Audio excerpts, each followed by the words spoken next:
الحمدللہ، اللہ سبحانہ و تعالیٰ کا بے انتہا شکر احسان ہے کہ آج ہمیں پھر ہمارے پیارے آقا رحمت دو عالم صلی اللہ علیہ وسلم کی سیرت طیبہ کو سننے سنانے کا شرف بخشا۔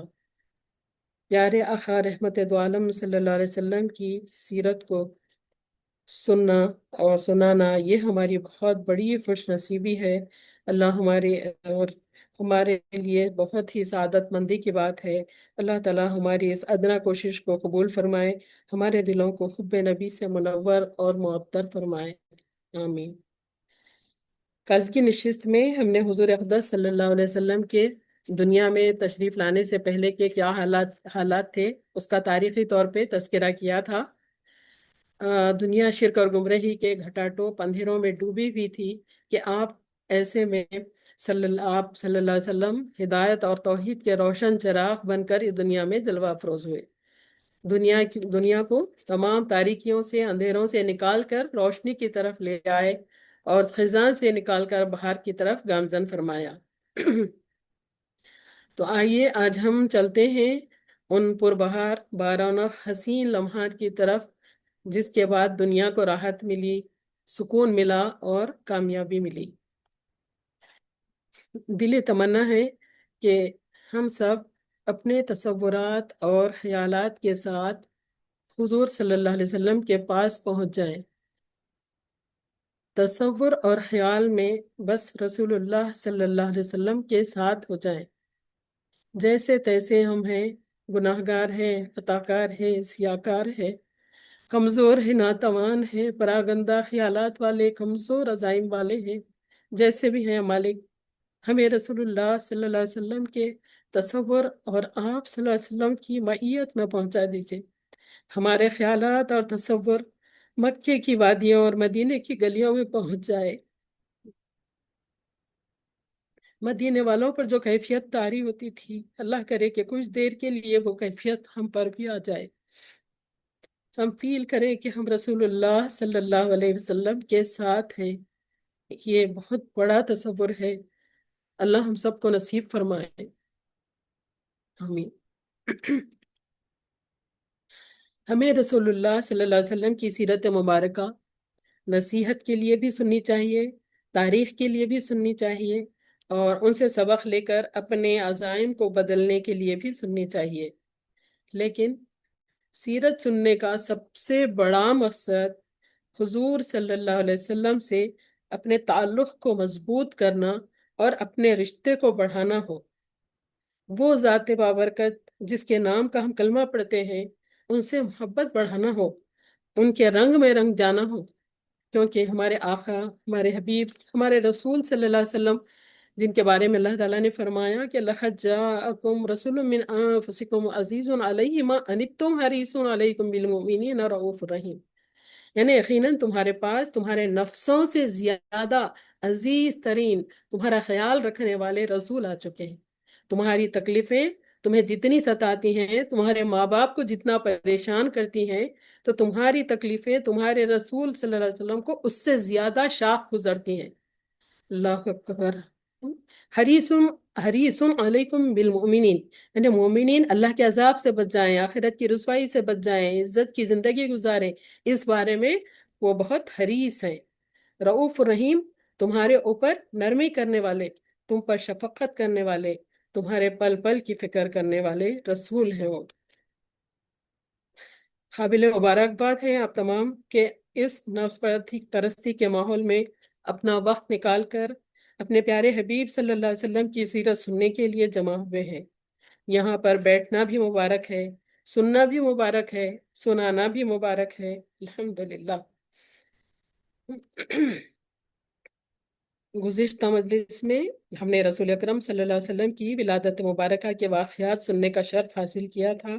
اب ہم اس سے آگے بڑھتے ہوئے آپ صلی اللہ علیہ وسلم کے بچپن کے حالات کی طرف چلیں گے۔ حضور صلی اللہ علیہ وسلم اپنے والدین کے اکلوتے فرزند تھے۔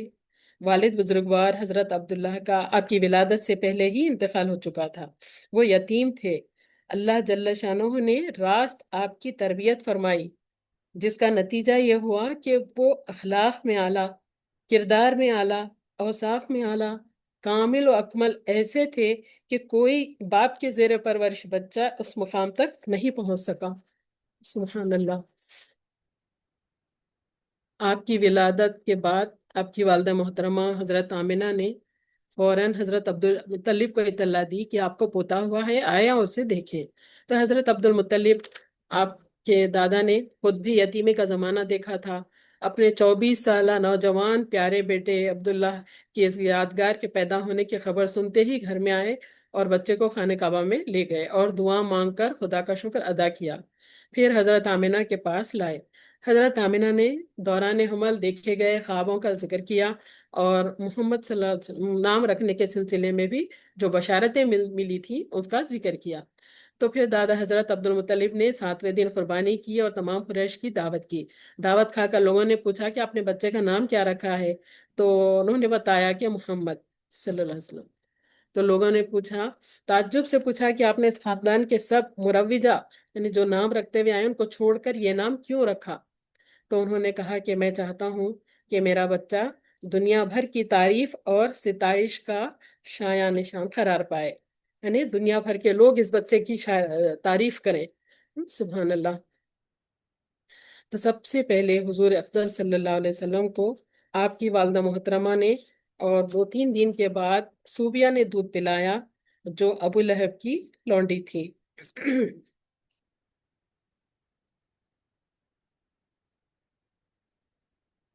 اور اس وقت جو ہے شرفائے عرب جو ہے ان لوگوں کی عادت تھی، عام عادت تھی ان لوگوں کی کہ بچوں کو دودھ پلانے کے لیے اطراف اطراف کے جو ہے دیہاتوں کو بھیج دیا کرتے تھے تاکہ جو ہے بچے وہاں پر جا کے خالص عربی زبان بھی سیکھ جائیں اور جو ہے پھر وہاں کے جو ہے ہرے بھرے اور تر و تازہ ماحول میں فضاؤں میں اچھی طریقے سے پرورش پائیں. تو ایسے ہی جو پھر حضرت حلیمہ سعدیہ کا بیان ہے کہ میں جو ہے طائف سے بنی سعد کی عورتوں کے ہمراہ دودھ پینے والے بچوں کی تلاش میں مکے کو چلی. عورتیں بھی جو ہے دیہات والی بچوں کو لینے کے لیے آ جاتی تھی. تو وہ سال جو ہے قحط تھا تو اس کی وجہ سے حضرت حلیمہ سعدیہ فرماتی ہیں کہ فخر اور فاقہ اتنا زیادہ تھا کہ میرے پاس اتنا زیادہ دودھ نہیں تھا کہ میں اپنے خود بچے کو پلا سکوں. وہ میرا بچہ بھی جو ہے رات بھر اور بھوک کی وجہ سے جو ہے تڑپتا تھا اور روتا تھا. اس کی وجہ سے ہم لوگ جو ہے بیٹھ بیٹھ کے جو ہے پوری رات گزارتے تھے. ہمارے پاس ایک اونٹنی تھی مگر اس کو بھی جو ہے دودھ نہیں آتا تھا بالکل. تو پھر مکے میں سفر کے لیے جو ہے جب سفر کے لیے نکلے مکہ مکرمہ کے سفر کے لیے تو وہ ایک جو ہے گدھی پہ سوار تھے. تو وہ اس قدر کمزور اور لاغر تھی کہ چل نہیں سکتی تھی اور قافلے والے بھی جو ہے اسے تنگ آ رہے تھے بالکل آہستہ آہستہ چلنے کی وجہ سے. تو بالآخر جو ہے بہرحال وہ سفر طے ہوا.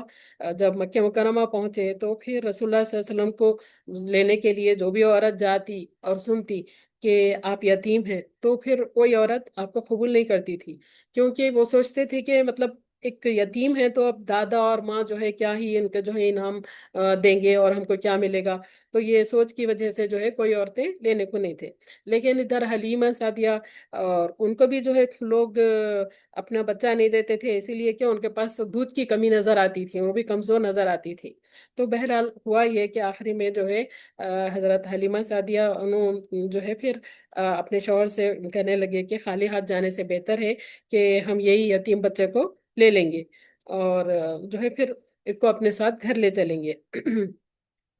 تو بہرحال جو ہے ان کی قسمت کا ستارہ چمک رہا تھا. تو ان کے شوہر جو ہے انہوں نے اس بات کو منظور کیا اور پھر اس یتیم لڑکے کو لے کے جو ہے اپنے گھر آئے. اور اس جو ہے یہ شیرخوار کی وجہ سے برکتوں کی وجہ سے حقیقت یہ ہے کہ صرف جو ہے حضرت حلیمہ کے آمینہ کے گھر میں نہیں بلکہ سارے مشرق و مغرب میں اجالا ہونے والا تھا. ایک ایسی ہستی کو جو ہے وہ لے کے اپنے گھر آئے تھے. اب جو ہے پھر اللہ تعالیٰ کا فضل کے مطلب حلیمہ کی جو قسمت جاگی تو سرکار دو عالم صلی اللہ علیہ وسلم ان کی آغوش میں جو ہے تشریف لائے. بی بی حلیمہ فرماتی ہیں کہ ان کو لینے کے بعد جب ہم اپنے خیمے پر اپنی خیامگاہ پہ جو ہے واپس آئے اور پھر میں دودھ پلانے بیٹھی تو اتنی برکات کا ظہور ہو گیا، اس قدر جو ہے میرے سینے میں دودھ آیا کہ حضور صلی اللہ علیہ وسلم کے ساتھ جو ہے ان کے رضائی بھائی نے بھی خوب سیر ہو کر دودھ پیا اور آرام سے سو گئے دونوں. اور ایک بات یہاں پر یہ بھی بتاتی چلوں کہ حضور صلی اللہ علیہ وسلم جب بھی جو ہے دودھ نوش فرماتے تو صرف جو ہے ایک ہی سائڈ سے دودھ پیتے تھے. تو آپ کی منصفانہ کریمانہ صفت بچپن ہی سے ایسی تھی کہ آپ نے کبھی بھی دوسری طرف کا دودھ نہیں پیا. آپ نے رضائی بھائی کے لیے وہ دودھ چھوڑ دیتے تھے. اور اللہ تعالیٰ کی برکت اتنی تھی، اتنی آئی آپ کے ساتھ کہ دونوں طرف جو ہے دودھ بھر گیا، اور دونوں بچے بہت سیر ہو کے دونوں نے دودھ پیا. اور پھر وہ فرماتی ہیں کہ میں نے اونٹنی کو دیکھا تو اس کے بھی تھن جو ہے دودھ سے لبریز تھے. تو پھر میرے شوہر نے اس کا دودھ نکالا اور ہم لوگ بھی جو ہے خوب سیر ہو کے دودھ پیا اور رات بھر آرام سے گزری. تو کئی دنوں کے بعد جو ہے یہ پہلی رات تھی جب ہم اطمینان کی نیند جو ہے سو گئے تھے. اس کے بعد میں پھر ان کے شوہر بھی کہنے لگے کہ حلیمہ تم تو بڑا مبارک بچہ لائی ہو. ہاں. تو انہوں نے کہا کہ ہاں مجھے بھی یہی توقع ہے بلکہ. اس کے بعد جب صبح ہوئی تو پھر وہ لوگ جو ہے مکے سے روانہ ہوئے. تو وہ فرماتی ہیں بی بی سعدیہ، حلیمہ سعدیہ، کہ میں جو گدھی پہ جو ہے سوار ہو کے یہاں پر آئی تھی، جب میں اس شیرخوار بچے کو لے کے اس پہ پھر سوار ہوئی، بیٹھ گئی اس پہ، تو خدا کی قدرت کا ایسا تماشا دیکھتی ہوں کہ اب وہ اتنی زیادہ وہ سواری تیز چلتی ہے کہ کسی کی بھی سواری اس کی جو ہے رفتار کو نہیں پہنچ سکتی. اور قافلے کی عورتیں تو تعجب تعجب سے کہنے لگی کہ کیا یہ وہی ہے جس پہ تم آئی تھی؟ تو پھر میں نے کہا کہ خدا کی قسم یہ وہی سواری ہے. ہاں. تو وہ کہنے لگی کہ اس کا تو کچھ حال ہی اور ہے. بہرحال جو ہے راستہ جو ہے طے ہو گیا اور گھر پہنچ گئے. تو وہاں پر جہاں جو ہے بہت سخت قحط پڑا ہوا تھا، تمام جو ہے دودھ کے جانور جو ہے تمام جانور دودھ سے خالی تھے ہر گھر میں. لیکن جیسے ہی وہ فرماتی ہے کہ جیسے میں گھر میں داخل ہوئی، میری بکریوں کے تمام جو ہے تھن دودھ سے بھر گئے، اور میری بکریاں جو ہے روزانہ جو ہے بہت زیادہ دودھ دینے لگی. جبکہ دوسرے لوگوں کو، دوسرے جانوروں کو کے پاس جو ہے بالکل ایک خطرہ بھی دودھ نہیں ملتا تھا. تو میری قوم کے لوگ بولتے تھے اپنے چرواہوں سے کہ جو ہے یہ حلیمہ کی بکریاں جہاں جا کے چر کے آتے تم بھی لے جاؤ اپنے بکروں کو، اپنے اپنے جانوروں کو وہیں پہ چرا کے لاؤ. تو وہ مقام پہ بھی جاتے لیکن پھر خالی ہاتھ واپس آتے. تو بہرحال جو ہے وہاں پہ وہ جو چراگاہ تھی، جو جنگل تھا، اس کی خصوصیت نہیں تھی بلکہ کسی اور ہی لال کی خاطر جو ہے خاطر منظور تھی. اللہ تعالیٰ جو ہے ایک برکتیں آپ کی طفیل میں جو ہے عطا فرما دیے تھے بی بی حلیمہ سعدیہ کے گھر میں. تو برابر وہ فرماتی ہے کہ اسی طرح ہر چیز میں ہم برابر آپ صلی اللہ علیہ وسلم کی برکات کا مشاہدہ کرتے رہے، یہاں تک کہ 2 سال پورے ہو گئے اور میں نے آپ کا دودھ چھڑایا. تو حلیمہ رضی اللہ عنہ کا بیان ہے کہ جس وقت آپ صلی اللہ علیہ وسلم کا دودھ چھڑایا تو یہ کلمات آپ صلی اللہ علیہ وسلم کی زبان مبارک پر جاری ہوئے. یہ آپ کا پہلا کلام تھا: اللہ اکبر کبیرہ والحمد للہ کثیرہ وسبحان اللہ بکرۃ و اصیلا. ہم، تو اس کے بعد جو ہے پھر آپ صلی اللہ علیہ وسلم جو ہے ان کا نشو و نما ایسا تھا، یعنی دوسرے بچوں سے جو ہے اتنی زیادہ آپ صلی اللہ علیہ وسلم کی گروتھ تھی، اٹھان تھی، کہ 2 سال ہی میں جو ہے بہت اچھے بڑے معلوم ہونے لگے. اور پھر اب 2 سال ہو گئے تو پھر میں ان کا جو ہے دودھ بھی چھڑا دیا. اس کے بعد حسب خیدہ ان کو لے لے کے ان کی والدہ کے پاس گئی. تو ہوا یہ کہ اتفاق سے وہ سال میں جو ہے مکے میں طاعون بھی پھیل رہا تھا. تو پھر ہم کیا کیے کہ وہ وبا کا اور یہ بیماری کا بہانہ کر کے پھر آپ صلی اللہ علیہ وسلم کو اپنے پاس واپس لا لیا، ان سے اصرار کر کے کہ جو ہے بچہ ہمارے پاس اچھا رہے گا اور اس کو کھیلتے رہے گے اور ہمارے پاس ماحول اچھا ہے اور آب و ہوا اچھی ہے، یہ وہ. بہرحال جو ہے پھر کیونکہ بچے کو چھوڑنا جی نہیں چاہ رہا تھا ان کا اندر سے، اسی لیے جو ہے پھر ریکویسٹ کر کے ان کی ماں سے جو ہے پھر بچہ لے لے کے آ گئے. جب آئے کچھ دن ہوئے، گزر گئے، آپ تھوڑے بڑے ہونے لگے تھے حضور صلی اللہ علیہ وسلم. تو ایک دن پھر پوچھنے لگے حلیمہ سعدیہ سے کہ میرے دوسرے بھائی دن بھر نظر نہیں آتے، وہ لوگ کہاں رہتے ہیں، یعنی رضائی بھائی سب. تو پھر انہوں نے کہا کہ بکریاں چرانے جاتے ہیں. تو پھر حضور صلی اللہ علیہ وسلم نے فرمایا کہ مجھے بھی ان کے ساتھ بھیجا کرو. تو یہ بھی دیکھیے کہ حضور صلی اللہ علیہ وسلم کی خصوصیت کے مطلب بچپن کا زمانہ ہے لیکن جو ہے پھر مساوات قابل دید ہے کہ جب میرے بھائی کام کرتے ہیں تو پھر میں کیوں نہ کام کروں. ہاں. تو یہ اپنے آپ کو جو ہے حضور اقدس صلی اللہ علیہ وسلم نے پیش کیا بچپن ہی کے زمانے سے. ہمیشہ دوسروں کا خیال، ہمیشہ جو ہے دوسروں کے اوپر جو ہے ہمدردی کا اظہار دوسروں کے ساتھ، اور محبت کا اظہار، یہ آپ کی جو ہے بہت ہی اچھی صفات تھی، رحم دلی کی عادت. تو بہرحال جو ہے روز جو ہے پھر اپنے بھائیوں کے ساتھ جایا کرتے تھے۔ تو ایک مرتبہ یہ ہوا کہ اس جگہ میں جہاں پہ بھی یہ مویشی کو لے جاتے تھے، تو وہاں سے عبداللہ جو ان کے رضائی بھائی تھے، دوڑتے ہوئے اور ہانپتے ہوئے گھر پہنچے، اور پھر اپنے باپ سے کہا کہ میرے قریشی بھائی کو دو سفید کپڑے والے آدمیوں نے پکڑ لیا، اور پھر نیچے لٹا کر جو ہے شکم چاک کر دیا۔ تو میں ان کو اسی حال میں چھوڑ کر آیا ہوں۔ آ کے انہوں بیان کرنے لگے، تو بی بی حلیمہ سعدیہ فرماتے ہیں کہ ہم دونوں گھبرائے اور جو ہے تیزی سے جنگل کی طرف جو ہے ہم لوگ دوڑے۔ تو دیکھا کہ آپ صلی اللہ علیہ وسلم بیٹھے ہیں، مگر رنگ جو ہے آپ کا متغیر ہے خوف کے مارے۔ تو پھر میں نے پوچھا کہ بیٹا کیا بات ہے؟ تو فرمایا کہ دو شخص سفید کپڑے پہنے ہوئے آئے اور مجھ کو پکڑ کر لٹایا اور پیٹ چاک کر کے اس میں سے کچھ ڈھونڈ کر نکالا، معلوم نہیں کیا تھا۔ تو پھر وہ فرماتی ہیں کہ ہم آپ صلی اللہ علیہ وسلم کو گھر لے کے آئے۔ پھر اس کے بعد میں ان کو آپ صلی اللہ علیہ وسلم کو ایک کاہن کے پاس لے گئی۔ وہ آپ کو دیکھتے ہی فوراً اپنی جگہ سے اٹھا، اور جو ہے آپ صلی اللہ علیہ وسلم کو اپنے سینے پر اٹھا لیا، اور پھر چلانا شروع کیا کہ اے آل عرب دوڑو، جو بلا عنقریب تم پر پہنچنے والی ہے اس کو دفع کرو، جس کی صورت یہ ہے کہ اس لڑکے کو قتل کر دو اور مجھے بھی اس لڑکے کے ساتھ قتل کر دو، اور اگر تم نے اسے چھوڑ دیا تو یاد رکھو کہ تمہارے دین کو مٹا دے گا اور ایسے مذہب کی طرف تمہیں دعوت دے گا جو تم نے ابھی تک کبھی نہیں سنا۔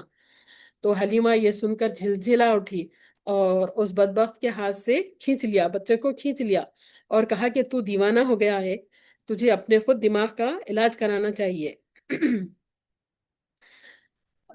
پھر حلیمہ سعدیہ جو ہے آپ صلی اللہ علیہ وسلم کو لے کے گھر آئے، لیکن یہ دوسرا واقعہ جو ہوا تو اس کی وجہ سے جو ہے دونوں اور ان کے شوہر دونوں بھی جو ہے بہت زیادہ گھبرا گئے، اور پھر یہ سوچے کہ اب کا محق ہو جو ہے ہم ان کا تحفظ نہیں کر سکیں گے، لہٰذا جو ہے ہم ان کو اپنی والدہ ماجدہ کے پاس لے جاتے ہیں۔ اور ان کے شوہر بھی جو ہے اس بات سے خوفزدہ تھے، لہٰذا وہ راضی ہو گئے، اور دونوں مل کے جو ہے حضرت آمنہ کے پاس بچے کے ساتھ واپس آئے۔ اب حضرت ان لوگوں کو دیکھتے ہی حضرت آمنہ نے فرمایا کہ کیا ہوا تم لوگوں کو؟ تم لوگ تو جو ہے میرے بچے کو اور زیادہ رکھنے کے خواہش مند تھے، تو پھر اب واپس کیوں لے کے آئے؟ تو یہ حلیمہ سعدیہ فرماتی کہ میں نے اپنی ذمہ داریاں ادا کر دی، مجھے اندیشہ تھا کہ مطلب کوئی اور بات نہ پیش آئے، اس لیے بچے کو آپ کے حوالے کر رہی ہوں۔ تو حضرت آمنہ نے کہا کہ یہ سچ نہیں ہے، اب سچ سچ بتاؤ، ان کو واپس لانے کا سبب کیا ہوا؟ تو بلاخر پھر ان کے اصرار کے اوپر مجھے بتا ہی دینا پڑا کہ حضرت آمنہ نے کہا تم کو ان پر کیا مطلب سارا واقعہ بتانا پڑا۔ تو اس ان کے حضرت آمنہ نے فرمایا کہ کیا تم کو ان کے اوپر شیطان کا ڈر تھا؟ تو پھر میں نے کہا کہ ہاں۔ تو ابھی بھی آمنہ نے فرمایا کہ ہرگز نہیں، ایسا نہیں ہو سکتا، شیطان کی کوئی چال میرے بیٹے پر نہیں چل سکتی، میرے بیٹے کی شان ہی اور ہے۔ اور جب وہ حمل میں تھے تو اس وقت میں نے دیکھا کہ مجھ سے ایک ایسی روشنی نکلی جس سے شام کے شہر بصرہ کے محلات روشن ہو گئے، اور میں نے اس سے زیادہ آسان حمل نہیں دیکھا تھا۔ بہرحال جو جو چیزیں جو ہے ولادت کے وقت ہوئی تھی اس کو انہوں نے دہرایا۔ تو جب واپس لا لیے تو اب حضور اقدس صلی اللہ علیہ وسلم کی پرورش اپنی والدہ اور دادا کے جو ہے سایہ عاطفت میں ہونے لگی۔ تو آپ صلی اللہ علیہ وسلم کی عمر مبارک 6 سال ہوئی کہ مکہ اور مدینہ کے درمیان جو ہے ابوام نامی جگہ، وہاں پر جو ہے مدینے میں اپنے بھائیوں سے، اپنے میکے کے لوگوں سے ملاقات کے لیے بی بی آمنہ جو ہے اپنے بچے کے ساتھ اور اپنی ایک باندھی ام ایمن کے ساتھ جو ہے وہاں پر تشریف لے گئی تھی۔ 1 مہینہ رہنے کے بعد جب وہ وہاں سے واپس ہو رہی تھی تو پھر کیا ہو رہی تھی، تو یہ ابوام نامی یہ جگہ کے اوپر جو ہے آپ کا انتقال ہو گیا۔ اب جو ہے آپ حضور صلی اللہ علیہ وسلم کے ساتھ ان کی ام ایمن تھی، وہ اپنے ساتھ حضور کو مکہ واپس لے کے آئے۔ والد کا سایہ تو پہلے ہی سے اٹھ چکا تھا، اب والدہ کی آغوش شفقت کا بھی خاتمہ ہو گیا، لیکن یہ یتیم جس آغوش رحمت میں پرورش پانے والا ہے، وہ ان سب اسباب سے ہٹ کر جو ہے وہ مسبب الاسباب کے جو ہے ذمے میں آ گیا۔ اب آپ صلی اللہ علیہ وسلم اپنے دادا عبد المطلب کی پرورش میں آ گئے۔ عبد المطلب کا بستر جو ہے کعبے کے سائے میں بچھتا تھا، اور ان کے صاحبزادے ان کے اطراف بیٹھا کرتے تھے ارد گرد. جب عبد المطلف آتے تو پھر ان کے احترام میں کوئی بھی بستر پہ نہیں بیٹھتا تھا، مگر رسول اللہ صلی اللہ علیہ وسلم اس بستر پر چڑھ کر بیٹھ جایا کرتے تھے. تو آپ صلی اللہ علیہ وسلم کے چچا آپ کو پیچھے ہٹانا چاہتے تو حضرت عبد المطلب کہتے کہ میرے بیٹے کو چھوڑ دو، واللہ اس کی شان ہی اور ہے. پھر حضور صلی اللہ علیہ وسلم کو اپنے ساتھ بٹھاتے اور محبت سے پشت مبارک پر جو ہے ہاتھ پھیرتے رہتے تھے. 8 سال کے ہوئے تو دادا جان کا بھی انتقال ہو گیا. جب دادا جان کا جنازہ اٹھا تو آپ صلی اللہ علیہ وسلم بھی ساتھ تھے اور فرد محبت سے روتے تھے. عبد المطلب نے وفات کے وقت اپنے بیٹے ابو طالب کو حضور صلی اللہ علیہ وسلم کی پرورش کرنے کی وصیت کی. چنانچہ دادا کے وصال کے بعد حضور صلی اللہ علیہ وسلم اپنے چچا ابو طالب کی پرورش میں آ گئے. ابو طالب اور حضور صلی اللہ علیہ وسلم کے والد حضرت عبداللہ ماں باپ شریک بھائی تھے، یعنی دونوں کے ماں اور باپ سیم تھے. اور قبیل لہب کے جو ہے ایک جوشی مکہ آیا کرتا تھا، تو مکے والے اس سے جو ہے اپنے بچوں کا حال اور قسمتیں دریافت کرتے تھے. ابو طالب آپ صلی اللہ علیہ وسلم کو لے کے اس کے پاس آئے. اس نے حضور صلی اللہ علیہ وسلم کو دیکھا اور کسی کام میں مشغول ہو گیا. پھر جب اس سے فارغ ہوا تو آپ کو دیکھنے کی خواہش کی.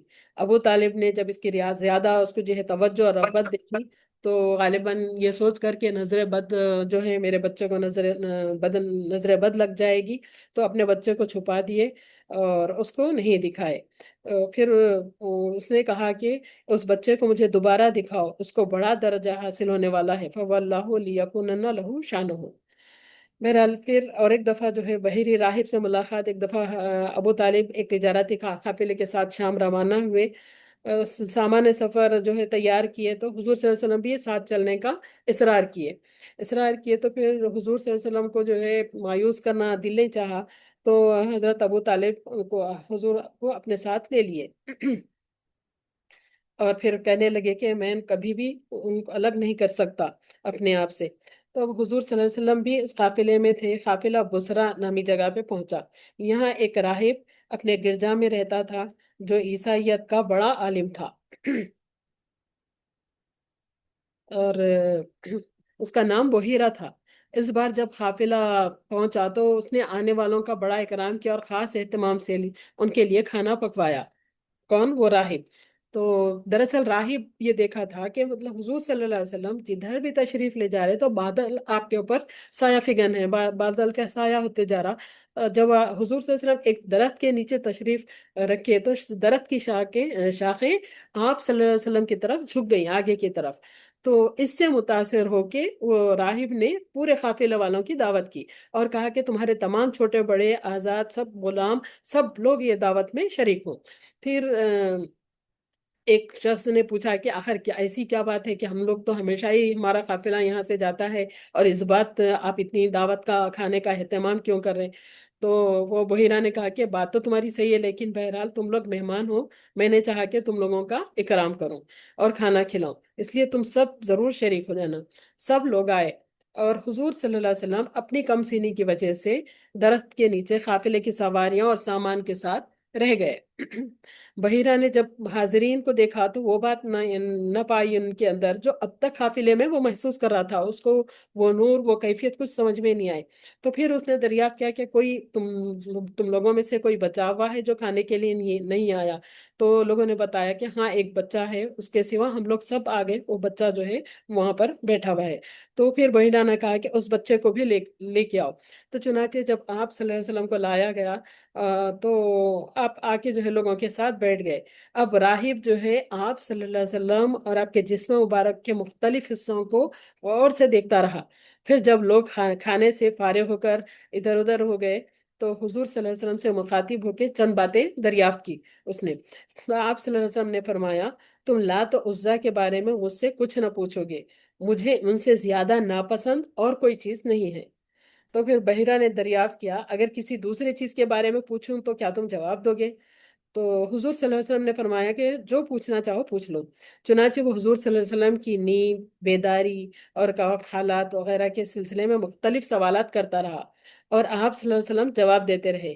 اب اس نے دونوں شانوں کے درمیان مہر نبوت کو ملاحظہ کیا، اس نے جو ہے پلٹا کے آپ کو مہر نبوت دیکھ لیا، اور ابو طالب سے پوچھا کہ کیا یہ آپ کا بچہ ہے؟ تو انہوں نے کہا کہ ہاں۔ بحیرہ نے کہا نہیں، ان کے والد زندہ نہیں ہو سکتے۔ تو ابو طالب نے وضاحت کی کہ ہاں، ان کے والد زندہ نہیں ہے، یہ میرا بھتیجا ہے، اور یہ بچہ جو ہے حملے میں تھا کہ میرے بھائی کا انتقال ہو گیا۔ تو بحیرہ نے کہا کہ تم نے صحیح کہا ہے، اب تم یہ بچے کو جلد اپنے گھر واپس لے جاؤ اور یہودیوں سے بچاؤ۔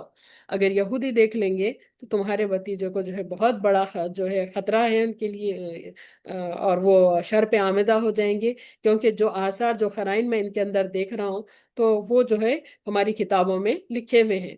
تمہارے بھتیجے کو بہت بڑا درجہ جو ہے عطا ہونے والا ہے، اور اس کو فوراً واپس لے جاؤ۔ تو چنانچہ ابو طالب شام کی تجارت سے فارغ ہونے کے بعد جلد ہی جو ہے مکہ واپس آ گئے۔ اس کے بعد آپ صلی اللہ علیہ وسلم کی عمر مبارک 20 سال کی تھی تو ایک لڑائی بھڑک اٹھی، اس کا نام ہے حرب فجار، یعنی حرب فجار نام سے وہ لڑائی جانی جاتی تھی۔ یہ جنگ مکے میں قریش اور کنانا اور خیس اعلان کے درمیان ہوئی تھی۔ قریش و کنانا کے سردار حرب بن امیہ تھے۔ اس جنگ میں ابتداً خیس کو اور پھر کنانا کو فتح حاصل ہوئی۔ تو جنگ کے دنوں میں حضور صلی اللہ علیہ وسلم آپ کے چچا کو، حضور کو جو ہے آپ کے چچا بھی اس جنگ میں لے گئے، اور آپ جو ہے اس میں اس حد تک شرکت کیے کہ جو دشمن کے تیر آتے تھے تو صرف اس کو اٹھا کے ادھر سے ادھر، ادھر سے ادھر اپنے چچاؤں کے ہاتھ میں دے دیتے تھے، لیکن حضور صلی اللہ علیہ وسلم نے کسی پر بھی ہاتھ نہیں اٹھایا۔ تو پھر جنگ فجار سے لوگ واپس ہوئے تو بار بار کی لڑائیوں سے بچنے کے لیے حضور صلی اللہ علیہ وسلم کے چچا زبیر بن عبد المطلب نے ایک تجویز پیش کی کہ سب جمع ہو کر جو ہے ایک معاہدہ کریں گے، ہم سب میں ایسا معاہدہ کریے، اور یہ معاہدہ کیے وہ لوگ کہ ہم میں سے ہر شخص مظلوم کی حمایت کرے گا اور کوئی ظالم مکے میں نہ رہنے پائے گا۔ یہ معاہدہ کیے وہ لوگ کہ ہم میں سے ہر ایک آدمی مظلوم کی حمایت کریں گے اور ظالم کو مکے میں رہنے نہ دیں گے۔ تو اس معاہدے میں حضور صلی اللہ علیہ وسلم بھی موجود تھے۔ تو پھر عہد نبوت کے زمانے میں فرمایا کرتے تھے کہ وہ معاہدہ ایسا تھا کہ اس کے معاوضے کے عوض میں، اس کے بدلے میں اگر مجھ کو سرخ رنگ کے اونٹ بھی دیے جاتے تو میں نہ بدلتا، اور آج بھی ایسے معاہدے کے لیے کوئی مجھے بلائے تو میں حاضر ہوں۔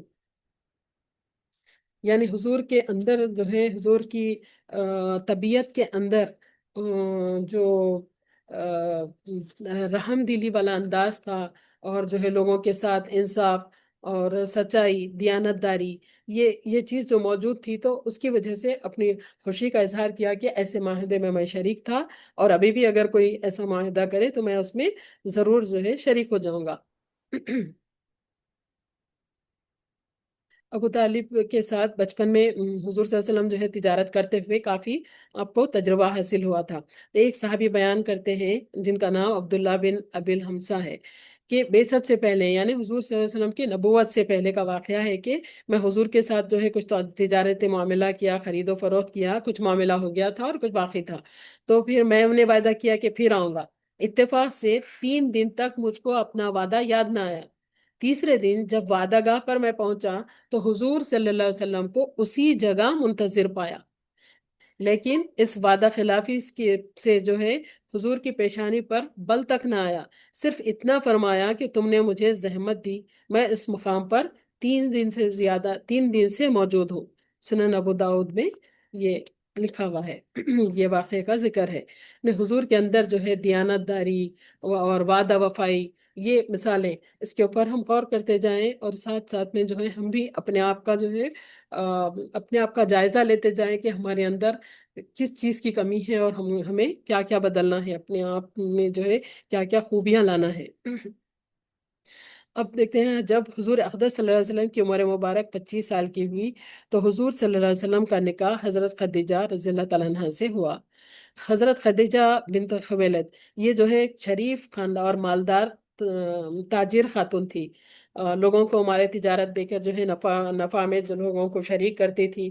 تو یوں بھی قریش جو ہے تجارت پیشہ تھے، تو جب حضرت خدیجہ رضی اللہ تعالیٰ عنہ کو حضور صلی اللہ علیہ وسلم کی امانت داری، دیانت داری اور بلند اخلاق اور جو ہے راست گوئی سچائی کا علم ہوا، تو انہوں نے پیشکش کیا کہ آپ صلی اللہ علیہ وسلم ان کا مال لے کر شام کو تجارت کے لیے جائیں، تو اور وہ آپ صلی اللہ علیہ وسلم کو دوسروں سے زیادہ نفع دیں گے، اور پھر اپنے غلام میسرہ کو بھی ساتھ دیں گے۔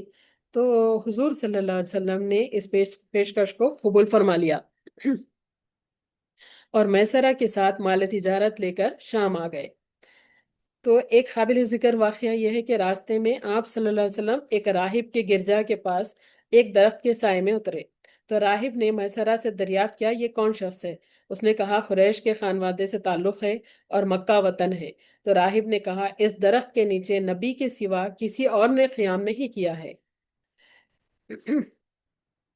میرا رسول اللہ صلی اللہ علیہ وسلم نے اپنا مال فروخت کیا اور جو کچھ بھی خریدنا چاہا خرید لیا، اور جب مکہ واپس آئے اس طریقے سے آپ نے کی کہ اپنا سامان وہاں پر بیچ دیا، اور وہاں سے پیسے صرف جو ہے روپیہ پیسہ واپس لانے کے بجائے وہاں کے جو سامان ہے وہ اپنے ساتھ خرید کے لے کے آئے، اور واپس آنے کے بعد مکے میں اس کو فروخت کیا۔ تو اس طریقے سے جو ہے دوہرا جو ہے نفع حاصل ہو گیا۔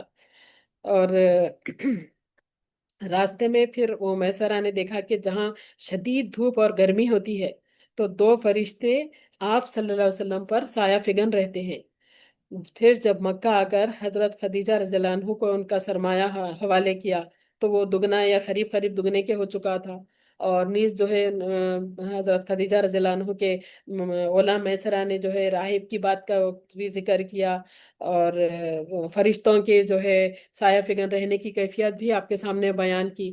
تو یہ ساری چیزوں کو دیکھ کے حضرت خدیجہ رضی اللہ تعالیٰ عنہ، جو بہت ہی ذی رائے اور بہت ہی عقل مند اور شریف خاتون تھی، اور نیز اس کے ساتھ ساتھ اللہ تعالیٰ کے پاس جو ہے ان کے لیے ایک بڑا شرف بھی مقدر تھا، تو یہ سب چیزوں کو دیکھ کر انہوں نے حضور صلی اللہ علیہ وسلم کی خدمت میں نکاح کا پیغام بھیجا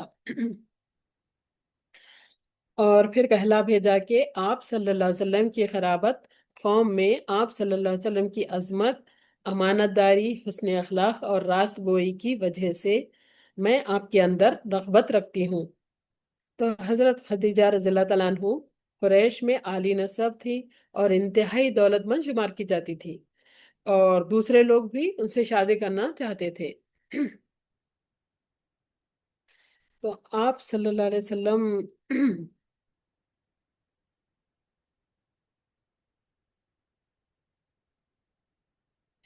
حضرت خدیجہ رضی اللہ تعالیٰ عنہ کے والد کا نام خولد تھا، اور آپ کے پہلے شوہر کا نام ابو حالہ اور دوسرے شوہر کا عتیق تھا، اور ان دونوں کی وفات ہو گئی تھی۔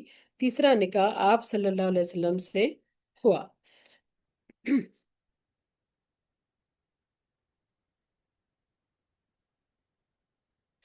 اور حضور صلی اللہ علیہ وسلم کا نکاح جو ہے 595 قبل مسیح میں ہوا۔ حضور صلی اللہ علیہ وسلم جب یہ رشتے کی بات آ گئی تھی تو پھر اپنے چچاؤں سے اس کا ذکر فرمایا تھا، تو حضرت حمزہ آئے اور آ کے جو ہے نکاح کیے، رسم انجام دیے، اور یہ حضور صلی اللہ علیہ وسلم کی پہلی زوجہ مبارکہ تھی۔ جب تک آپ حضرت خدیجہ رضی اللہ عنہ زندہ رہی، حضور صلی اللہ علیہ وسلم نے دوسرا نکاح نہیں کیا۔ اس وقت حضور اقدس صلی اللہ علیہ وسلم کی عمر مبارک 25 سال 2 ماہ کی تھی، اور حضرت خدیجہ رضی اللہ تعالیٰ عنہ کی عمر 40 سال تھی۔ تو نکاح سے قبل حضرت خدیجہ رضی اللہ تعالیٰ عنہ نے خواب دیکھا کہ مکے میں سورج اترا اور ان کے گھر آ گیا، اور پھر پوری دنیا کو روشن کرنے لگا۔ تو انہوں نے اپنے بھائی حضرت ورقہ بن نوفل سے اس کا ذکر کیا، تو انہوں نے اس کی تعبیر بتائی کہ اگر تمہارا خواب سچا ہے تو نبوت کا نور تمہارے گھر میں آئے گا۔ بہرحال پھر آپ دونوں کا نکاح ہو گیا، اور اس سے جو ہے حضرت ابراہیم رضی اللہ تعالیٰ عنہ، ان کے علاوہ جو ہے آپ کے تمام صاحبزادے حضرت خدیجہ رضی اللہ عنہ کے وطن مبارک سے ہوئے، جن میں حضرت طیب اور حضرت طاہر، حضرت زینب رضی اللہ عنہ، حضرت رقیہ، حضرت ام کلثوم اور حضرت فاطمہ رضوان اللہ تعالیٰ عنہم اجمعین، یہ اس میں شامل ہیں۔ اور یہ طیب اور طاہر کا انتقال تو جاہلیت ہی میں ہو گیا۔ صاحبزادیوں نے اسلام کا زمانہ پایا، مسلمان ہوئی اور ہجرت کیا۔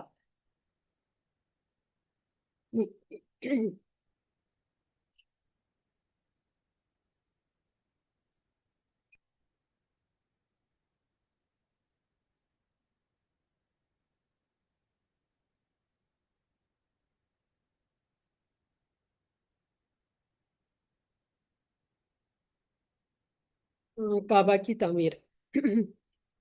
جب آپ صلی اللہ علیہ وسلم کی عمر مبارک 35 سال ہو گئی تو قریش کعبے کی تعمیر کے لیے جمع ہوئے۔ اس وقت خانہ کعبہ جو ہے کی عمارت خد آدم تھی، یعنی آدم کے خط کے برابر تھی، اور گارے سے جوڑے بغیر پتھر ایک دوسرے پر رکھ دیے گئے تھے، یعنی صرف پتھر پتھر والی عمارت تھی۔ تو اہل مکہ اس کی جو ہے تعمیر نو کرنا چاہتے تھے اور اس کے اوپر چھت ڈالنا چاہتے تھے، لیکن ان کے پاس جو ہے مختلف ایسے اسباب جمع ہو گئے کہ جس کی وجہ سے کعبے کی تعمیر آسان تھی۔ تو ان کے پاس جدہ میں جو ہے ایک ٹوٹی ہوئی کشتی ان کو مل گئی تھی، جس سے وہ چھت کے لیے استعمال کر سکتے تھے۔ تو اور مکے میں جو ہے ایک بڑائی موجود تھا، قبطی بڑائی، تو جو ان کی مدد کر سکتا تھا۔ تو اس نے تعمیر کے لیے تمام جو ہے مطلوبہ اشیاء مہیا کر دی۔ بہرحال مگر وہ تو ایک یوں بھی کعبہ کے منہدم کرنے سے وہ لوگ ڈرتے تھے۔ دوسرے کعبہ کے اس کنویں سے جس میں جو ہے ہدایہ نظر کیے جاتے تھے، یعنی کعبہ کے اندر، کعبے میں ایک کنواں تھا جس کے اندر سب لوگ جا کے اللہ کے جو ہے اپنی نظریں، اپنی ہدیے وغیرہ اس کے اندر رکھ دیتے تھے۔ تو اس میں سے جو ہے روزانہ ایک سانپ نکلتا تھا جو گرمی حاصل کرنے کی غرض سے کعبے کی دیوار پر بیٹھتا تھا۔ کوئی قریب ہوتا تو وہ اپنا منہ کھول دیتا۔ ایک دن ایسا ہوا کہ ایک پرندہ آیا اور اسے اچک لے گیا، جس کو، وہ سانپ کو۔ تو قریش نے اس کو فال نیک سمجھا اور تعمیر کعبہ کے لیے اللہ کی خوشنودی پر محمول کیا۔ جب کعبہ کو شہید کر کے نئی تعمیر کی بات طے پا گئی تو ابو وہب مخزومی کھڑے ہوئے اور کعبے کا ایک پتھر لیا، جو ان کے ہاتھ سے چھوٹ کر پھر اپنی جگہ پر واپس جا کے لگ گیا۔ انہوں نے کہا، اے خانوادہ قریش، یعنی قریش کے خاندان والوں، کعبے کی تعمیر میں حلال کمائی ہی لگاؤ۔ کسی پر ظلم کر کے حاصل کیا ہوا مال، سودی رقم یا زنا سے حاصل کی گئی آمدنی اس میں مت لگاؤ۔ تو بہرحال قریش نے تعمیر کے لیے کعبے کے مختلف حصوں کو ایک ایک قبائل میں تقسیم کر دیا۔ دروازے کی چوکھٹ عبد مناف اور زہرا کے لیے، اور رکن اسود اور رکن یمانی بنو مخزوم کے لیے، اور پچھلا پشت کا حصہ بنو نما اور بنو سہم کے لیے، اور حجر اسود کی طرف کا حصہ بنو عبدالدار، بنو اسد اور بنو عدی کے لیے۔ اس طریقے سے سب مختلف قبیلوں میں ایک ایک حصے کو بانٹ لیے۔ تو کام کا آغاز اس طریقے سے ہوا کہ سب جو ہے سب سے پہلے ولید بن مغیرہ، وہ اپنے اہل و عیال کے ساتھ کعبے کے پاس آئے اور کہا کہ اللہم لم نزغ، اللہم لا نريد الا الخیر، خداوندہ ہم بددین نہیں ہوئے اور کعبے کے انہدام سے ہمارا مقصود سوائے خیر کے اور کچھ نہیں ہے۔ اور پھر رکنین کے پاس کا کچھ حصہ منہدم کر دیا۔ عام لوگ جو ہے رکے ہوئے رہے اور ایک شب کا انتظار کیا کہ اگر ولید پر اس کی وجہ سے کوئی مصیبت آئی تو ہم کعبے کو منہدم نہ کریں گے، اس ٹوٹے ہوئے حصے کو دوبارہ اپنی جگہ رکھ دیں گے۔ یعنی لوگ انتظار کرنے لگے کہ کیا ہوتا، آگے دیکھا جائے گا، اور اگر اللہ تعالیٰ اس سے راضی ہے تو اللہ تعالیٰ اگر اس سے راضی ہے تو پھر جو ہے ہم یہ کام کو آگے بڑھائیں گے۔ دوسرے دن صبح سے سب نے، کچھ نہیں ہوا تو دوسرے دن صبح سے سب لوگ پھر اپنے اپنے حصے کا کام کرنا شروع کیے، دیوار کو منہدم کیے، اور پھر یہاں تک کہ بنیاد تک پہنچ گئے۔ پھر اس بنیاد تک پہنچے جہاں تک حضرت ابراہیم علیہ السلام نے بنیاد رکھی تھی۔ بہرحال ہر قبیلے کے لوگ الگ پتھر جمع کیے، اور کرتے کرتے جو ہے دیوار حجر اسود تک پہنچ گئی۔ اب حجر اسود کو رکھنے کا معاملہ تھا تو قریش کے درمیان سخت اختلاف پیدا ہو گیا اور وہ جنگ کے لیے آمادہ ہو گئے۔ عرب لوگوں میں دستور تھا کہ جب کوئی شخص جان دینے کی قسم کھاتا تو پیالے میں خون بھر کے اس میں انگلیاں ڈبو لیتا تھا۔ اس موقع پر بھی بعض یہ دعوے داروں نے، جھگڑا کرنے والوں نے کیا کیا، یہ رسم ادا کی، اور 4 دن تک جو ہے یہ جھگڑا کنٹینیو چلتا رہا۔ پھر ان میں سے ایک عمر رسیدہ شخص ابو امیہ بن مغیرہ تھے، انہوں نے مشورہ دیا کہ کل جو سب سے پہلے مسجد حرام میں داخل ہوں گے تو وہی جو ہے اس کا فیصلہ کریں گے، ان کا فیصلہ مان لیا جائے گا۔ تو سب کو تجویز پسند آ گئی۔ دوسرے روز جو ہے سب سے پہلے تشریف لانے والے رسول اللہ صلی اللہ علیہ وسلم تھے۔ تو لوگوں نے دیکھا تو کہا کہ محمد صلی اللہ علیہ وسلم یہ تو امین ہیں، ہم ان کے فیصلے پر راضی ہیں۔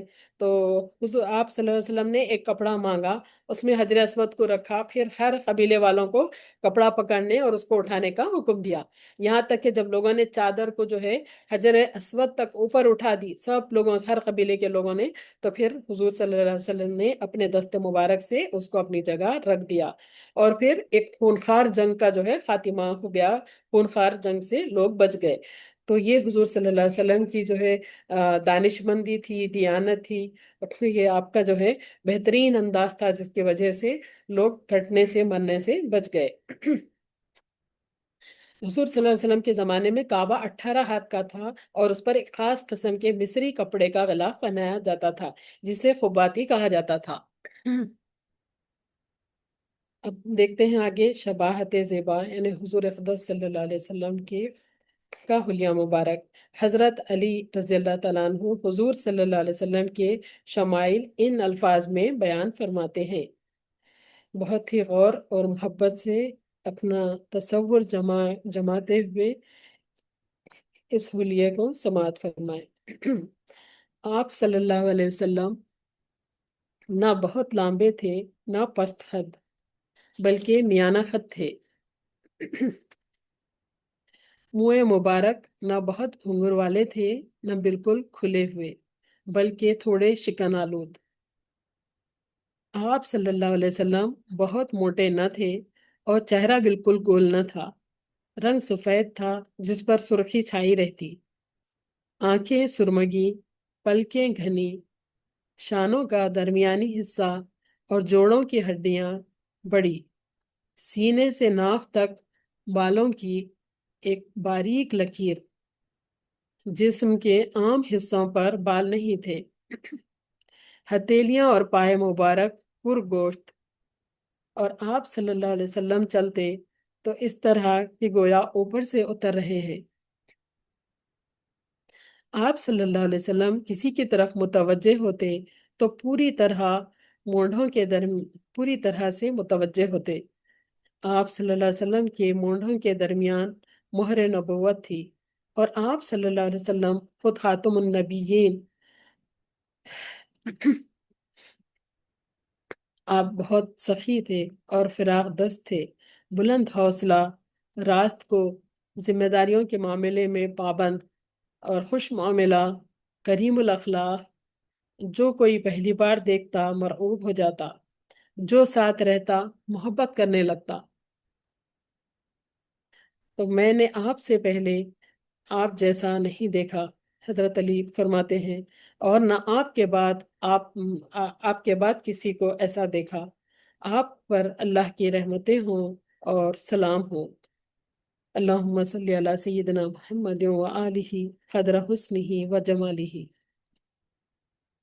حضرت جابر رضی اللہ تعالیٰ عنہ بیان فرماتے ہیں کہ چاندنی رات میں کبھی حضور صلی اللہ علیہ وسلم کے چہرہ انور کو دیکھتا تھا اور کبھی چاند کو، لیکن خدا کی قسم آپ صلی اللہ علیہ وسلم کا چہرہ مبارک چاند سے کہیں زیادہ حسین تھا۔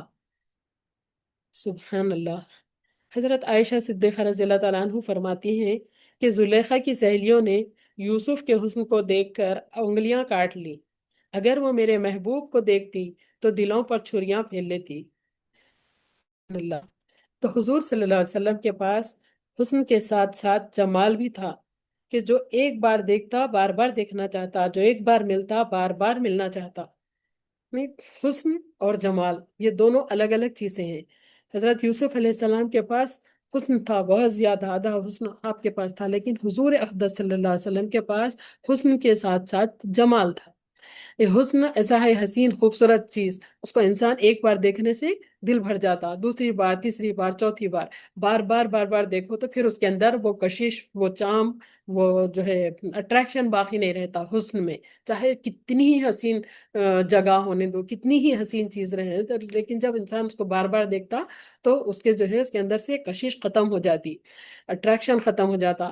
لیکن جمال اس کا معاملہ ایسا ہے کہ جتنا کرتے جائے، جتنا کرتے جائیں ان کے حسن اخلاق، ان کے کردار، ان کا جمال، تو انسان کو جو ہے اور محبت بڑھتے جاتی، اور قرب بڑھتے جاتا، اور چاہت بڑھتے جاتی۔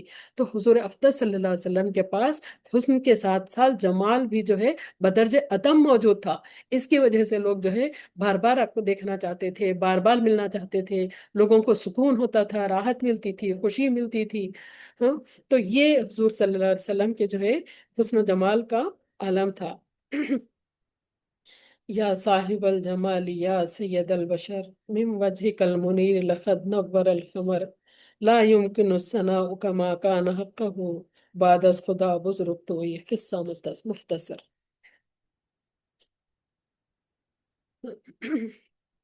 حضور صلی اللہ علیہ وسلم کی آسمانی تربیت، یعنی حضور صلی اللہ علیہ وسلم بچپن اور شباب میں تھے، جب ہر بات بھی، جب کہ آپ جو ہے بھی منصب نبوت سے ممتاز نہیں ہوئے تھے، تو اس سے نبوت ملنے سے پہلے بھی حضور اقدس صلی اللہ علیہ وسلم جو ہے ہمیشہ ہمیشہ جو ہے جو مراسم شرک، یعنی شرک والے کام ہیں، شرک والی رسومات ہیں، وہ سارے چیزوں سے جو ہے آپ مجتنب رہے، یعنی دور رہے ہمیشہ۔ ایک دفعہ قریش جو ہے آپ صلی اللہ علیہ وسلم کے سامنے لا کے کھانا رکھے، یہ کھانا بتوں کے سامنے چڑھاوے کا تھا، جانور جو ذبح کیا گیا تھا تو کسی بت کے نام پہ ذبح کیا گیا، تو آپ صلی اللہ علیہ وسلم نے کھانے سے انکار کر دیا۔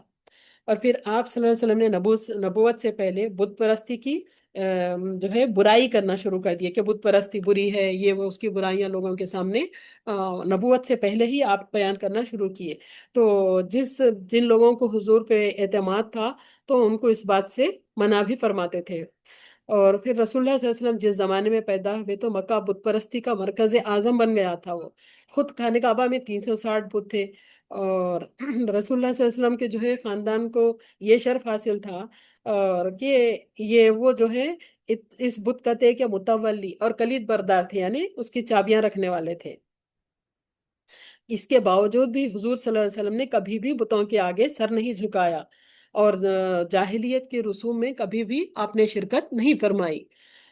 اور اسی بنا پر جو ہے قریش نے اس کے وجہ سے جو ہے عام لوگوں سے زیادہ ہر بات میں جو ہے ممتاز آپ رہتے تھے، اور قریش اپنے آپ کو جو ہے سارے لوگوں میں قریشی اپنے آپ کو بہت زیادہ جو ہے اونچے سمجھتے تھے اور ممتاز سمجھتے تھے۔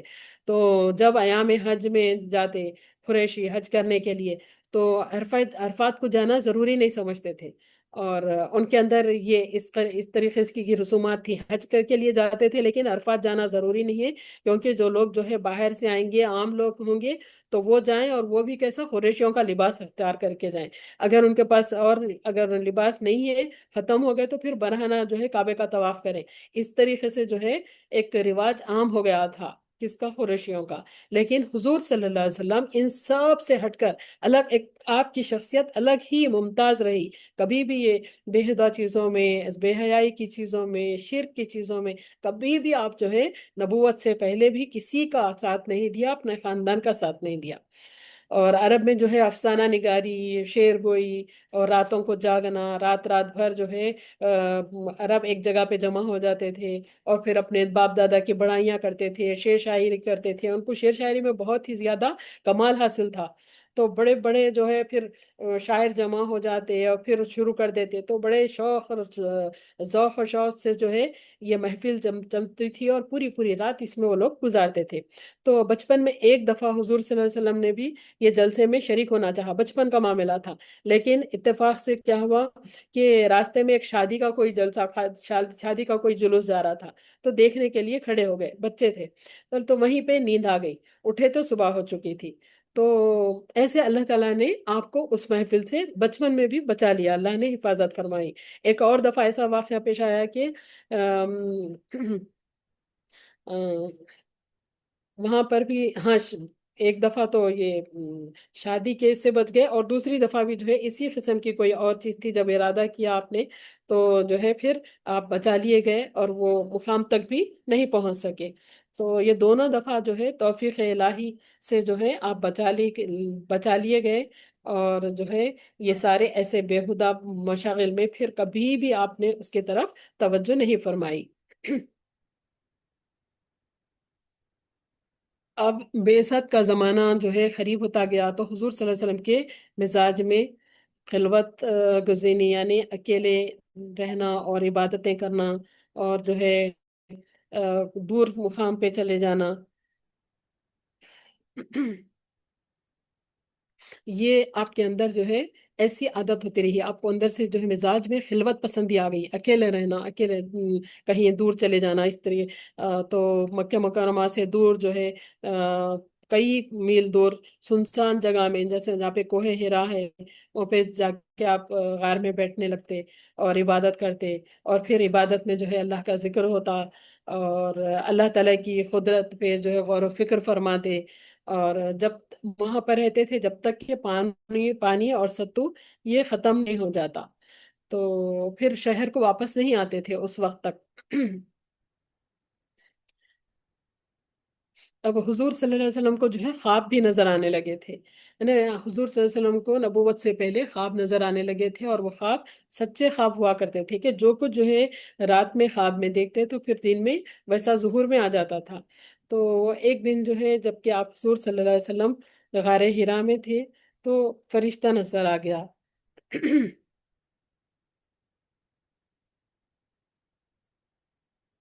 اب تھوڑا سا کرتے ہوئے وقت قریب ہو رہا، اور اس کو ذرا سا شارٹ کر کے انشاءاللہ پھر تفصیلی انداز میں دیکھتے ہیں۔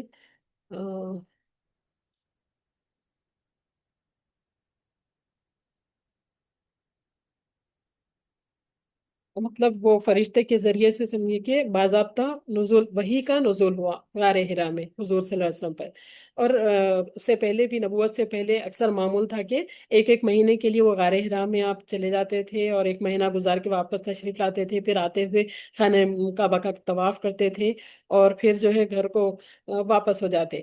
تو اس دفعہ بھی ایسی ہوا، تو یہ ماہ مبارک رمضان المبارک کا مہینہ تھا، اور اس میں ایک رات میں ایک شب میں ایسا ہوا کہ حضرت جبریل علیہ السلام آئے، اور پہلی آیت آپ پر نازل فرمائی۔ اس پہلی وحی کا واقعہ بھی رسول اللہ صلی اللہ علیہ وسلم سے اس طرح منقول ہے کہ حضور فرماتے ہیں کہ میں سویا ہوا تھا کہ حضرت جبریل آئے اور کہا پڑھو اقرا، میں نے کہا میں پڑھنے کی قدرت نہیں رکھتا، تو اس پر حضرت جبریل علیہ السلام نے مجھے اس زور سے دبوچا کہ میں نے سمجھا کہ شاید جان نکلنے کو ہے۔ تو دوسری بار پھر انہوں نے کہا پڑھو اقرا، میں نے کہا میں پڑھ نہیں سکتا، تو پھر انہوں نے دوسری دفعہ اسی طرح سے مجھے دبوچا، اور تیسری دفعہ بھی پھر جو ہے اسی طرح حضرت جبریل علیہ السلام نے کہا کہ پڑھو اقرا، اور پھر چوتھی بار اور پھر میرے سینے کو دبوچ لیا۔ اس کے بعد چوتھی بار جب انہوں نے پڑھنے کو کہا تو میں نے پوچھا کہ کیا پڑھوں، تو جبریل علیہ السلام نے کہا کہ اقرا بسم ربک الذی، اعوذ باللہ من الشیطان الرجیم، اقرا بسم ربک الذی خلق، خلق الانسان من علق، اقرا وربک الاکرم الذی علم بالقلم، علم الانسان ما لم یعلم، اپنے رب کے نام سے پڑھیے جس نے پیدا کیا جمے ہوئے خون کے ایک لوتھڑے سے انسان کی تخلیق کی، پڑھیے اور آپ کا رب بڑا کریم ہے جس نے قلم کے ذریعے سے علم سکھایا اور انسان کو وہ علم دیا جسے وہ نہیں جانتا تھا۔ تو میں نے یہ کلمات پڑھے، حضور صلی اللہ علیہ وسلم فرماتے ہیں کہ میں نے یہ کلمات پڑھے، اور پھر جبرائیل علیہ السلام چلے گئے، اور میرے دل پر یہ آیات نقش ہو گئی۔ بار بار جو ہے اپنے سینہ مبارک سے جبرائیل علیہ السلام جو حضور صلی اللہ علیہ وسلم کو جو ہے کہ سینہ مبارک کو ملاتے تھے، تو اس کی وجہ سے جو ہے پھر یہ وہی آپ کے سینے میں اتر گئی، اور آپ کو تمام آیات یاد ہو گئی۔ اب حضور فرماتے ہیں کہ میں غار ہرا سے نکلا، یہاں تک کہ جب پہاڑ کے درمیانی حصے میں پہنچا تو ایک آواز سنی، اے محمد صلی اللہ علیہ وسلم، آپ خدا کے رسول ہیں اور میں جبرائیل ہوں۔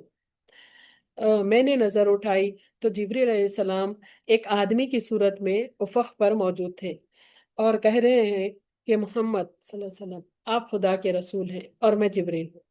اب کیفیت یہ ہو گئی کہ میں اپنی نگاہ افق میں جس طرف بھی ڈالتا جبریل علیہ السلام نظر آتے۔ تو دیر تک یہی کیفیت رہی، میں نہ آگے بڑھتا اور نہ پیچھے کی طرف لوٹتا، یہاں تک کہ جبریل علیہ السلام چلے گئے اور میں خدیجہ رضی اللہ عنہ کے پاس آیا اور ان کے جسم سے مل کر اور چمٹ کر بیٹھ گیا۔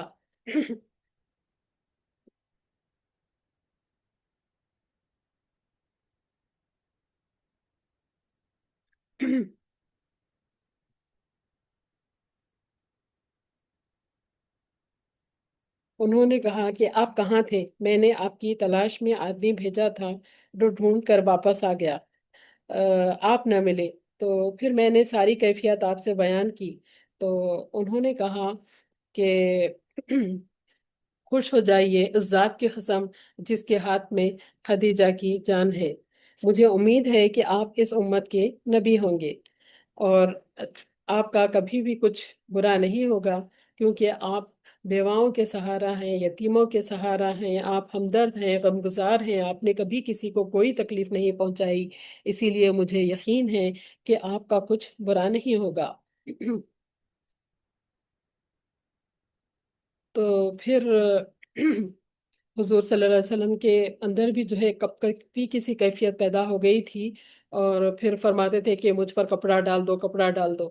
ہم، تو پھر حضرت خدیجہ الکبریٰ رضی اللہ تعالیٰ عنہ بھی جو ہے آپ کو کپڑے سے ڈھانک دیے اور برابر جو ہے تسلی دیتے رہے، اور جو ہے حضور صلی اللہ علیہ وسلم کی تعریف کرتے رہے۔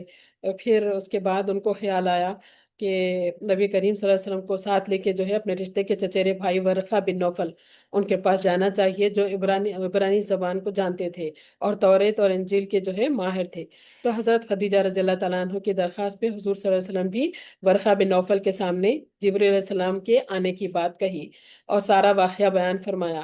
تو ورقہ جھٹ بول اٹھے کہ یہی وہ ناموس ہے، یعنی وہ فرشتہ ہے جو حضرت موسیٰ علیہ السلام پر اترا تھا، کاش میں جوان ہوتا، کاش میں اس وقت زندہ رہتا جب قوم آپ کو نکال دے گی۔ تو رسول اللہ صلی اللہ علیہ وسلم نے پوچھا کیا قوم مجھ کو نکال دے گی؟ تو ورقہ بولے ہاں، اس دنیا میں جس کسی نے ایسی تعلیم پیش کی اس سے شروع میں عداوت ہی ہوتی رہی، کاش میں ہجرت تک زندہ رہوں اور حضور صلی اللہ علیہ وسلم کی نمایاں خدمت کروں۔ اس کے بعد پھر ایک دن روح الامین حضرت جبریل علیہ السلام آئے اور نبی کریم صلی اللہ علیہ وسلم کو دامن یعنی کوہ میں لائے، یعنی پہاڑ کے دامن میں لائے، نبی کریم صلی اللہ علیہ وسلم کے سامنے خود وضو کیا اور حضور صلی اللہ علیہ وسلم نے بھی وضو کیا، پھر دونوں نے مل کر نماز پڑھی اور روح الامین نے نماز پڑھائی۔ اس کے بعد انشاءاللہ تعالی وقت ہو چکا ہے، ہم پھر آئندہ یہاں سے سلسلہ شروع کریں گے۔ الحمدللہ رب العالمین۔ اللہ تعالیٰ سے دعا ہے، اللہ تعالیٰ سے دعا ہے کہ اللہ تعالیٰ ہماری اس محفل کو قبول فرمائے اور اخلاص عطا فرمائے، ہم سب کو ریاکاری سے محفوظ فرمائے۔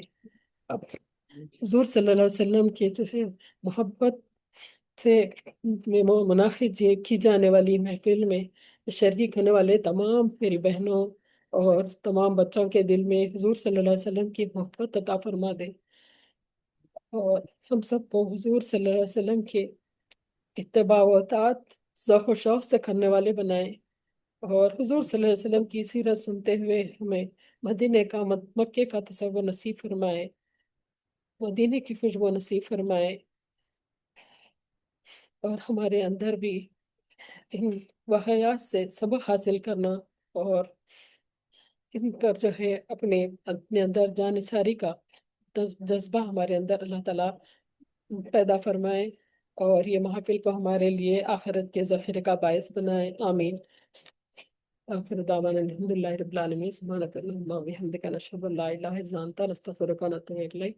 السلام علیکم ورحمۃ اللہ وبرکاتہ۔